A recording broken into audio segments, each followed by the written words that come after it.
Troy Gardens is an important project to Madison as really a national model. So many progressive ideas that are there in a relatively small space, and it's right in the city of Madison. I think that there's a few things that make Troy Gardens unique as compared to other affordable housing projects. It doesn't look institutional, it appeals to all potential buyers, and it's green and affordable. It's really great just to see, first of all, what it's done for the community, and just the whole idea of being able to provide the 30 units of mixed income housing here within the city. We're right adjacent to 26 acres of open space that has a 5-acre community farm, about 5 acres of community gardens, and a prairie. The one thing about building green and being energy conscious, I think it starts in the design, and there are a number of things in designing that you can do that don't cost money. They're just good design thinking that leads to energy efficient use. Well, these buildings feature a whole host of energy efficient technologies. They feature energy efficient furnaces, energy efficient lighting and appliances.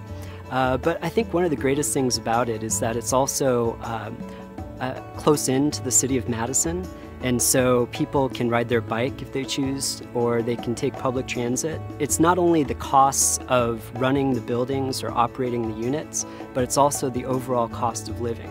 Troy Gardens proves that it's possible to deal with these high energy prices in a way that's really very positive. No one's sacrificing quality of life. As a matter of fact, their quality of life is better for living in Troy Gardens. The consultants and the architect did a very good job up front planning for the future. If somebody in one of their units decided that maybe they couldn't afford solar at this point, 5 years down the road, it's not, oh shoot, now I can't do solar. Solar ready is already in their apartment, so all they need to do is add the panels. And so the folks who live here are in a situation where they can afford to be here now, and they could afford to be here 50 years from now.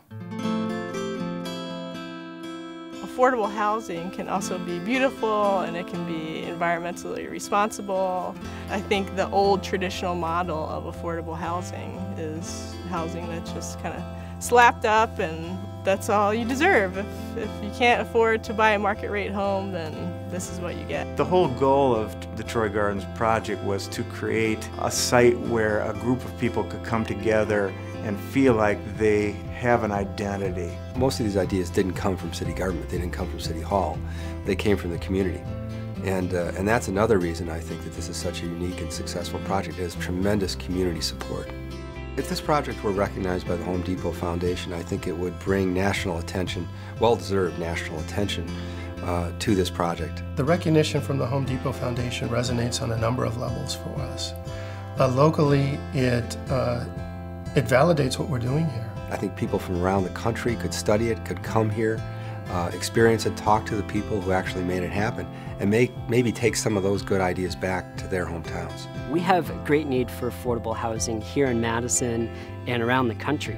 And with every successful project like Troy Gardens, we're able to show the rest of the country that it can be done, and that it can be done well. At Troy Gardens, we made a commitment to do green and do it in an affordable way, which meant we couldn't do everything we wanted, but I think we did about 90% of what we wanted.